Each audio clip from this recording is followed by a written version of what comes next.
আজকে ষষ্ঠী, আর আজকে এবছর আমি আছি বাড়িতে, আর আজকে ষষ্ঠীর দিনে যাচ্ছি ব্লাড টেস্ট করতে। তো চলো, মানে চারিদিকে মাইক বাজনা, মনের মধ্যে আনন্দ। এই যে আমার পুচুসোনাকে সাথে নিয়ে এখন যাব ব্লাড টেস্ট করতে। তো চলো এখন ব্লাড টেস্ট করতে, ষষ্ঠী স্পেশাল আমার কাছে এই বছরে। প্রতি বছর কত ঘুরতে বেরোয়, মানে ষষ্ঠীর দিন তো আমি বাড়ি থাকি না, আর এই বছর ঘরবন্দি।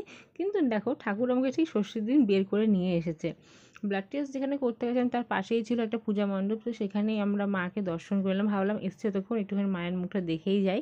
আর এই দিন কিন্তু ষষ্ঠীর দিন তখন বেলা 12 সাড়ে 12টা বাজে। আমাদের এখানে যথেষ্ট ভিড় ছিল, অনেকেই ঠাকুর দেখতে এসেছিলো, মানে বাইকে করে রোজ দিনের বেলায়।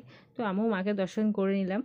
আর এই ভিডিওগুলো তোমরা এখন দেখতে পাবে না, হয়তো কিছুদিন পরে দেখতে পাবে, তখনই তোমাদের সঙ্গে শেয়ার করব। আর মাত্র কটা মানে দিনের অপেক্ষা, তো তারপরে সবটা তোমার সঙ্গে আস্তে আস্তে শেয়ার করবো আমি প্রেগনেন্সিতে কী কী করেছি না করেছি।